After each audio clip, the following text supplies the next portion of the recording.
Colóquio em homenagem ao Comendador Taurino Araújo, uma abordagem sobre a retórica de Santo Agostinho, promovido pelo professor de filosofia Jorge Henrique Valença Oliveira, parceiro e fomentador do Sistema Bahia de Ensino. São muitas as semelhanças entre Santo Agostinho e o professor Taurino Araújo e a diversidade cultural. Africano pela lei do solo, romano pela cultura e língua, cristão por educação, jovem de temperamento impulsivo e veemente, se entrega com afinco ao estudo e aprende toda a ciência do seu tempo. Chega a ser brilhante professor de retórica em Cartago, Roma e Milão. Santo Agostinho era africano pelo solo, romano pela cultura e língua, cristão por educação, jovem de temperamento impulsivo e veemente, se entrega com afinco ao estudo e aprende toda a ciência de seu tempo. Chega a ser brilhante professor de retórica em Cartago, Roma e Milão.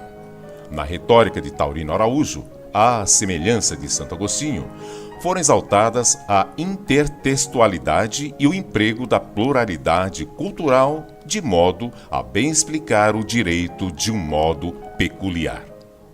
Taurino, o cara aparece com sua história. O cara vem do interior, certo? Chega a Roma e conquista Roma através da sua estrutura de direito montada. Assim foi Taurino.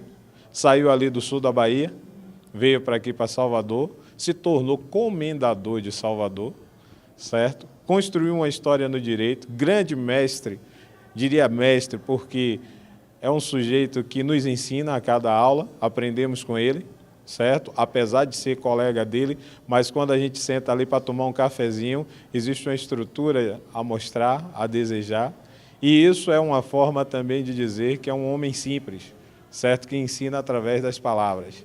Então, Agostinho e Taurino têm uma coisa em comum, aquela coisa do homem que tem uma meta, tem um objetivo e que segue esse objetivo até o final. Taurino, em si e de per si, né, uma associação lógica, ou seja, uma interposição de sistemas dentro de vários sistemas, ou seja, eu diria uma junção de todos os grandes cérebros da humanidade, né? Essa é a visão que eu tenho do professor Taurino, porque eu lembro de quando era professor, eu achava que já tinha feito tudo a nível de pedagogia. E eu me surpreendo hoje, sendo aluno de Taurino, conhecendo novas perspectivas pedagógicas das quais eu não tinha nem conhecimento, quando já pensava que conhecia tudo. E, na verdade, é o que eu volto a dizer, Taurino é uma espécie de um grande sistema dentro de todos os sistemas, né? É um professor extremamente fácil, né? Um grande orador, e de uma capacidade deontológica, autopoese, de uma capacidade de renovação a cada aula. Nunca uma aula de Taurino consegue ser igual às outras anteriores. Ela é sempre diferente em todos os seus estágios, né? Taurino, para mim, no meu modo de entender, no meu modo de ver, dentre os grandes filósofos dos quais eu tive a oportunidade de ser aluno, né, Taurino, para mim, é a maior sumidade nesse processo. Pessoal de Tagaste para Catargo, de Catargo para Roma, eu achei que foi interessante a correlação feita entre nós, eu e Santo Agostinho. As dificuldades de um homem são as dificuldades de seu discurso.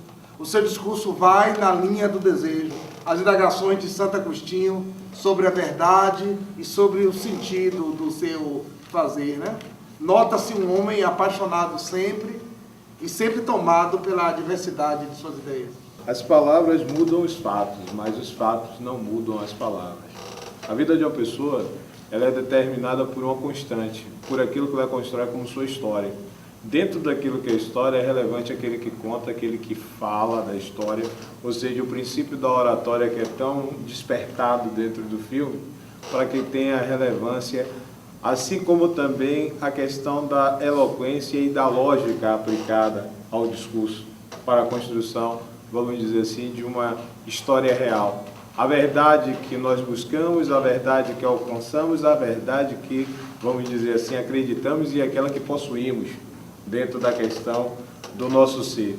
Essa busca, às vezes, incessante do direito, que muitas vezes o sujeito não percebe, na construção até do próprio sujeito do direito, que é o advogado, tal como o nosso colega aqui, Taurino, que dentro da sua missão procura sempre em sala de aula enfocar a questão da vida, a questão da sua vivência, muitas vezes não compreendida dentro do processo histórico por alguns, porque essa vivência dialética recai em cima também de uma epistemologia de conhecimentos, de uma gnoseologia, de uma teoria de conhecimento tecida durante algum tempo da sua, vamos dizer assim, de sua vida, que leva, como Agostinho, a determinados conflitos consigo próprio, e as pessoas às vezes costumam julgar sem perceber todo o processo, toda a contextualização histórica do sujeito.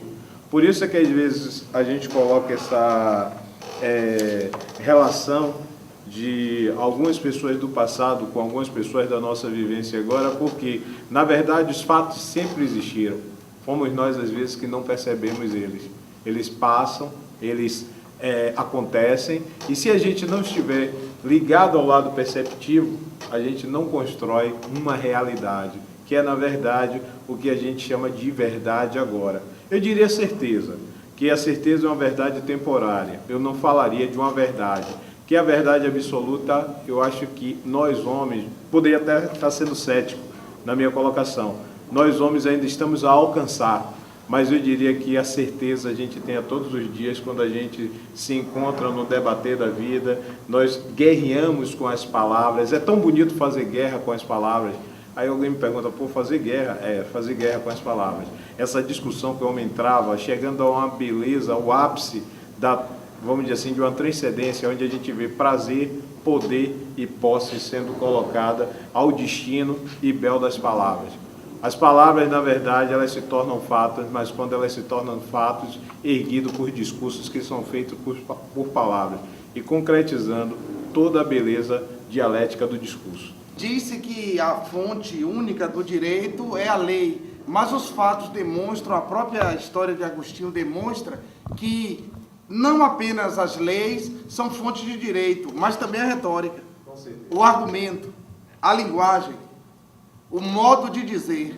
O direito, ele tem um caráter dogmático, e por esse caráter dogmático há uma retórica consistente numa obrigatoriedade de argumentar e numa obrigatoriedade de decidir, a qual se refere o professor João Maurício Adeodato. A própria lei realmente é a palavra, né? E a palavra é que faz com que as coisas venham a ter realmente um âmbito maior, para que a retórica venha a ter um avanço na proporção do que está sendo pego no fio da meada do que vem se discutir, né, realmente na guerra da colocação das palavras. Quem tem melhor oratória, quem tem mais consciência do que pode ser a verdade ou do que pode não ser a verdade, esse pode realmente se situar e dizer o que as palavras traz. Foi o que nós acabamos de assistir aqui agora também na andância do Agostinho, né? Essa foi uma realidade. O que nós observamos, Ronald?